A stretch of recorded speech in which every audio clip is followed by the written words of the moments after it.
በ1911 ዓ.ም የዩናይትድ ስቴትስ መንግስት ብዙዎች የማይቻል ብሎ ያሰቡትን ነገር አደረገ። በወቅቱ በምድር ላይ በነበረችው ትልቋና ኃያሏ ኩባንያ ላይ እርምጃ ወሰደ። ይህች ኩባንያ መላውን የአሜሪካን ኢኮኖሚ እንደ ኦክቶፐስ በመዳፎቿ ጠቅልላ ያዘች ነበረች እና እንድትፈርስ አዘዘ። ይህች ኩባንያ ስታንዳርድ ኦይል ትባል ነበር። መንግስት የገደለው የሞኖፖሊ ስርዓትን ነው ብሎ ቢያምንም አንድ ወሳኝ ነገር ግን ተሳስቶ ነበር። እሱም ሐሳቡን በፍጹም መግደል እንደማይችል ነው። የዚህ ግዛት መሐንዲስ የነበረው ጆን ዲ ሮክፌለር ከጥቃቱ መትረፍ ብቻ ሳይሆን ይባስ ብሎ ከበፊቱ የበለጠ ተጠናከረ። ሀብቱ ከመቀነስ ይልቅ እጥፍ ድርብ ሆነ። ከዚያ ፍንዳታ የተወለዱት ኩባንያዎች ደግሞ ዛሬም በዙሪያችን ተሰውረው ይገኛሉ። ይህ ታሪክ ስለ አንዲት ሀብታም ቤተሰብ ብቻ አይደለም። ይህ የዘመናዊ የሥልጣን መዋቅር የተደበቀ ታሪክና የአንድ ቤተሰብ ምስጢራዊ ግዛት በብዙ መልኩ ሕይወታችንን ዛሬም ድረስ እንዴት እንደሚቆጣጠረው የሚያሳይ ነው። ሁልጊዜ እንደነዚህ አይነት ከዚህ ቀደም ተሰምተው የማያውቁ ታሪኮች እንዲሁም በመላው ዓለም ላይ ተጽዕኖ የፈጠሩ ሰዎች ታሪኮች እንዲደርሷችሁ የሰብስክራይብ ምልክቷን ብሎም የደወል ምልክቷን በመጫን ቤተሰብ ይሁኑ።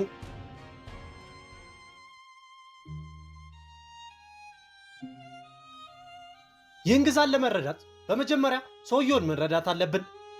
ጆን ዲ ሮክፌለርን ለመረዳት ደግሞ በመጀመሪያ አባቱን መረዳት ያስፈልጋል።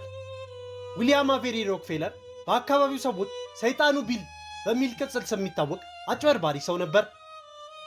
ሰይጣኑ ቢል የእጽዋት ሐኪም መስሎ በመቅረብ ምንም የማይፈይዱ ተአምረኛ መድኃኒቶችን በጋሪው ላይ እያዞረ የሚሸጥ አታላይ ሰው ነበር።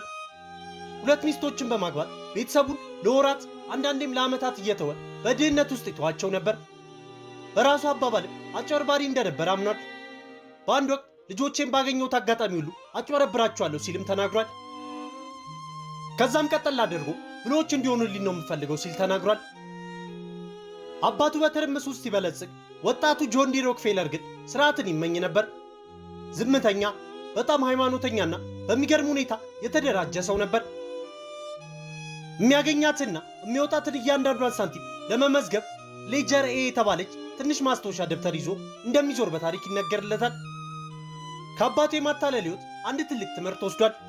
እሱም ማንንም አትመን፣ ሁሉንም ነገር ተቆጣጠርና ምንም ነገር ለዕድል አትተው የሚለውን ነገር። ይህ መርህ የግዛቱ መሠረት ሆነ።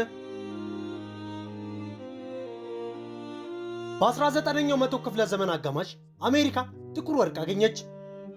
የፔንሲልቬኒያ የነዳጅ ፍለጋ ትኩሳት በዱርዬ ቁፋሮና በከባድ ፉክክር የተሞላ ብልሹ፣ አባካኝና ትርምስ የበዛበት ንግድ ነበር።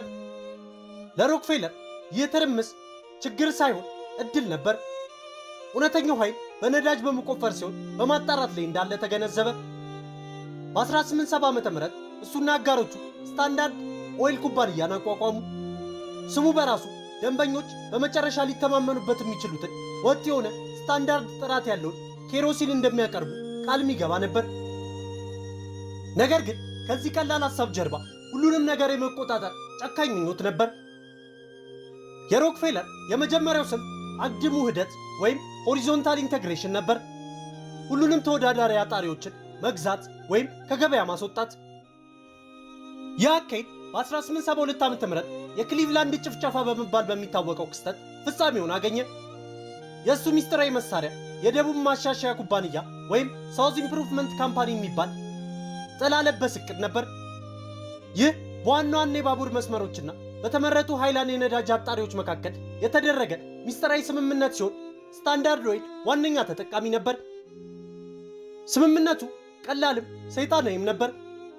የባቡር ኩባንያዎች ስታንዳርድ ኦይል ለሚያጓጉዘው እያንዳንዱ በርሜል ነዳጅ ከፍተኛና ሚስጥራዊ ቅናሽ ሪቤት በመባል የሚታወቅ ያደርጉለት ነበር። በተመሳሳይ ጊዜ ለሁሉም የሮክፌለር ተወዳዳሪዎች ዋጋቸውን ይጨምራሉ። ከሁሉም የከፋው ደግሞ ድሮባክ የሚባለው ነገር ነው። ተፎካካሪዎቹ የራሳቸውን ነዳጅ ለማጓጓዝ የሚከፍሉትን ክፍያ የባቡር ኩባንያዎቹ በከፊል ለስታንዳርድ ኦይል ይሰጡት ነበር። ይህ ሴራ ሲጋለጥ አገር አቀፍ ቅሌት አስነሳ። የደቡብ ማሻሻያ ኩባንያ ፈቃድ እቅዱ ሙሉ በሙሉ ከመተግበሩ በፊት ቢሰረዝም ያስከተለው ስጋት ብቻውን በቂ ነበር። በ6 ሳምንታት ውስጥ ብቻ ሮክፌለር የተፈጠረውን ድንጋጤ በመጠቀም ከክሊቭላንድ ከነበሩት 26 ዋና ተወዳዳሪዎቹ 22ቱን ገዛ። አንዳንዶቹ በግዳጅ ሲሸጡ፣ ሌሎቹ ደግሞ የእሱን ዋጋ ከዚህ ተለዋዋጭ ኢንዱስትሪ ለመውጣት እንደ ጥሩ አጋጣሚ ቆጠሩት። ክሊቭላንድን ከተቆጣጠሩ በኋላ ሮክፌለር ቀጣዩን ስልት ተጠቀመ። ቁመታዊ ውህደት ወይም ቨርቲካል ኢንተግሬሽን። የበርሜል ማምረቻ ፋብሪካዎችን በእንጨት የሚሆኑ ሰፋፊ ደኖችንና የማጓጓዣ ሰረገላዎችን ገዛ። ከዚህ ቀደም ተባባሪዎቹ ከነበሩት የባቡር ኩባንያዎች ራሱን ነፃ ለማውጣት ድፍድፍ ነዳጅን የሚያጓጉዙ የራሱን የቧንቧ መስመሮች ዘረጋ። እያንዳንዱን የሂደቱን ደረጃ በመቆጣጠር ወጪን መቀነስና የቀሩትን ተወዳዳሪዎች በስርዓት ከገበያ ማስወጣት ቻለ። በ1880ዎቹ መጀመሪያ ላይ ስታንዳርድ ኦይል በአሜሪካ ውስጥ ከ85 እስከ 90% የሚሆነውን የነዳጅ ማጣራት ሥራ ተቆጣጥሮም ነበር።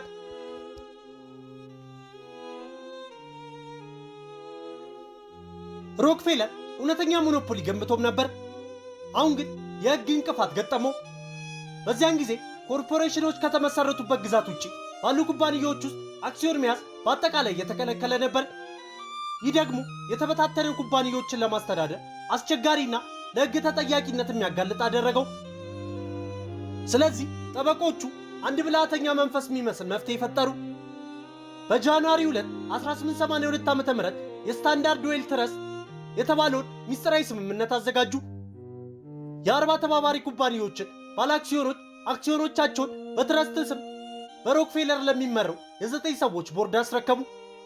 በምላሹ ትርፍ የሚከፍሉ የትረስት ሰርተፍኬቶችን ተቀበሉ። በወረቀት ላይ እያንዳንዱ ኩባንያ ነፃ ይመስል ነበር። በእውነታው ግን ሁሉም ስልጣን በኒውዮርክ በሚገኝ አንድ ቢሮ ውስጥ ባሉ 9 ሰዎች እጅ ተከማችቶ ነበር። የግዛት ሕጎችን ሙሉ በሙሉ በማለፍ ሀገር አቀፍ ግዛትን ለማስተባበርም ችለዋል። የአብዮታዊ የሕግ ፈጠራ ነበር። ጋዜጠኛ አይዳ ታርቤል በኋላ እንደጻፈችው ተጽዕኖን በሁሉም ቦታ ሊሰማዎት ይችላል፣ ነገር ግን መኖሩን ማረጋገጥ አይችሉም ነበር። ነገር ግን ህዝቡ ተጽዕኖን በግልጽ ሊሰማውም ችሎ ነበር። ስታንዳርድ ኦይል ኦክቶፐሱ የሚል ስያሜ ተሰጥቶት መዳፎቹ ወደ እያንዳንዱ የአሜሪካ ህይወት ጥግ ሲደርሱ ታይቷል። የህዝብ ምሬት ወደ ግልጽ አመልስ ተቀየረ። እናም የአመፁ ድምፁን ያገኘው አይዳ ታርቤል በምትባል ጋዜጠኛ በኩል ነበር። ታርቤል ተራ ዘጋቢ አልነበረችም። ያደገችው በፔንስልቬንያ የነዳጅ ክፍሎች ሲሆን የራሱ አባት ነፃ የነዳጅ ነጋዴ በሮክፌለር ጨካኝ ስልቶች በገንዘብ ተጎድቶ ነበር። ከ1902 ዓ.ም ጀምሮ የማክለር መጽሔት ወይም የስታንዳርድ ኦይል ኩባንያ ታሪክ በሚል ርዕስ የጻፈችው የ19 ክፍሎች ተከታታይ ጽሑፍ አሳተመ። ታርቤል በጥንቃቄና በፈጠራ በሰራችው ጥናት ሞኖፖሊውን የገነቡት ሚስጥራዊ ስምምነቶች፣ የባቡር ቅናሾችን እና አዳኝ ስልቶችን አጋለጠች። ስራዋ ከፍተኛ መነቃቃትን ፈጥሮ የህዝብን ቁጣ በማስነሳት ለመንግስት እርምጃ ለመውሰድ የሚያስፈልገውን ማስረጃ ሰጠው። በ1906 ዓ.ም የአሜሪካ መንግስት ስታንዳርድ ኦይልን በሸርማን የጸረ ታማኝነት ሕግ ከሰሰው። ክሱ እስከ ጠቅላይ ፍርድ ቤት ድረስ ደረሰ። እናም በሜይ 15 1911 ዓ.ም ፍርድ ቤቱ ታሪካዊ ውሳኔውን አስተላለፈ። ስታንዳርድ ኦይል በህገወጥ መንገድ ያልተገባ የንግድ ገደብ የፈጠረ ሞኖፖሊ ነውና መፍረስ አለበት ተባለ። ግዛቱ በ34 የተለያዩ ኩባንያዎች እንዲከፋፈል ታዘዘ። ዳዊት ጎልያድን ያሸነፈ ይመስል ነበር፣ ግን ታሪኩ እዚህ ላይ ተቀየረ። ሮክፌለር ግዛቱን አላጣም፣ በአዲስ መንገድ እንዲያስተዳድረው ብቻ ተገደደ። በትረስ ውስጥ ትልቁ ነጠላ ባለአክሲዮን እንደመሆኑ የኩባንያውን 1/4 ያህል ድርሻ ይዝ ነበር። ትረስት ሲፈርስ በእያንዳንዱ 34 አዲስ ኩባንያዎች ውስጥ ተመጣጣኝ ድርሻ አገኘ። እነዚህ የስታንዳርድ ልጆች የሚባሉት እንደ ኤክሶን ሞቢል፣ ቼቭሮን፣ አሞኮ እና ማራቶን ያሉ ኩባንያዎችን ያካተቱ ነበሩ። ለብዙ አስርት ዓመታት የስታንዳርድ ኦይል እውነተኛ ዋጋ በሚስጥራዊ የትረስት መዋቅር ውስጥ ተደብቆ ነበር። እነዚህ አዳዲስ ኩባንያዎች አክሲዮኖቻቸውን በይፋ እንዲሸጡ ሲገደዱ የሂሳብ መዝገቦቻቸውን ለህዝብ ክፍት ሆኑ። ይህም ከዚህ በፊት የማይታወቁ ግዙፍ ሀብቶችን አጋለጠ። የዎል ስትሪት ባለሀብቶች እንደ አውሬ ተሻሙት። የእያንዳንዱ ኩባንያ የአክሲዮን ዋጋ በከፍተኛ ሁኔታ ጨመረ። አንዳንዶቹ በእጥፍ ወይም በ3 እጥፍ አደጉ። የክፍሎቹ ድምር ከሙሉ የበለጠ ዋጋ እንዳለው ተረጋገጠ። ጆን ዲ ሮክፌለር ከመውደም ይልቅ የግል ሀብቱ ወደ ሰማይ በመተኮስ የዓለም የመጀመሪያው ቢሊዮነር አደረገው። በሕይወቱ የመጨረሻ ምዕራፍ ሮክፌለር አንድ የመጨረሻ ለውጥ አደረገ። በአሜሪካ ውስጥ በጣም የተጠላው ሰው የታላቁ በጎ አድራጊ ለመሆን ተነሳ። በሕይወት ዘመኑ ወደ $540 ሚሊዮን የሚጠጋ ገንዘብን ለግሷል። ይህም ዛሬ ከብዙ ቢሊዮኖች ጋር እኩል የሆነ ገንዘብ ነው። የገንዘብ ድጋፉ የቺካጎ ዩኒቨርሲቲና የሮክፌለር ዩኒቨርሲቲን ለማቋቋም ረድቷል። የእሱ ፋውንዴሽኖች በአሜሪካ ደቡብ የኮሶ በሽታን ለማጥፋት ትልቅ አስተዋጽኦ ያበረከቱ የህዝብ ጤና ዘመቻዎችን የመሩ ሲሆን ለቢጫ ወባ ክትባት መገኘትን አስተዋጽኦ አድርጓል። ይህ በጣም የተወሳሰበ ቅርስ ነው። ተቀናቃኞቹን በመጨፍለቅ ሀብት ያካበተ ዘራፊ ባሮን ነበር ወይንስ ለተዘበራረቀው ዓለም ስርዓትን ያመጣና ሀብቱን ለህዝቡ ጥቅም ያዋለ ባለራዕይ የኢንዱስትሪ መሪ ነበር? እውነታው ሁለቱንም ሆኖ ነበር። ነገር ግን የእሱ ዘላቂ ቅርስ ገንዘቡ ወይም ዩኒቨርሲቲዎቹ አይደሉም። የእሱ ዘላቂ ቅርስ እቅዱ ነበር። ከ1911 መፍረስ የተወለዱት የስታንዳርድ ልጆች ዛሬ የዓለምን ኢኮኖሚ ወደሚቆጣጠሩት የነዳጅ ግዙፍ ኩባንያዎች ተለወጡ። የኒው ጀርሲው ስታንዳርድ ኦይል ኤክሶን ሆነ። የኒውዮርክ ስታንዳርድ ኦይል ሞቢል ሆነ። በ1999 እንደገና ተዋህደው ኤክሶን ሞቢልን ፈጠሩ። የካሊፎርኒያው ስታንዳርድ ኦይል ደግሞ ቼቭሮን ሆነ። ግዛቱ ፈጽሞ አልሞተም፣ ለማየት አስቸጋሪ ብቻ ሆነ። የሮክፌለር ቤተሰብ ታሪክ በብዙ መልኩ የዘመናዊ ካፒታሊዝም ታሪክ ራሱ ነው። አንድ የተፈጠረ ግዙፍ ሀብት ከሚታይ ሞኖፖሊ ወደማይታይ የተሳሰረ ገንዘብና የበጎ አድራጎት ተጽዕኖ መረብ እንዴት እንደሚለወጥ ያሳያል። ትረስት የሚለው የሕግ ጽንሰ ሐሳብ ከዚህ በፊት የነበረ ቢሆንም የሮክፌለር ጠበቆች ለኮርፖሬት ቁጥጥር በአዲስ መንገድ ተጠቅመውበታል። ይህ ስልት ለሚቀጥለው ክፍለ ዘመን የንግድ መዋቅሮችም የሚቀርጽ ሆነ። የስታንዳርድ ኦይል ግዛት በእርግጥ አልወደመም፣ ስልጣኑ ተበተነ። ከአንድ ወጥ ኩባንያ ወደ ስርዓት ተለወጠ። ከዚያን ጊዜ ጀምሮ ሊኮረጅና ሊሻሻል የኖረ የስልጣንና የተጽዕኖ ሞዴል ሆነ።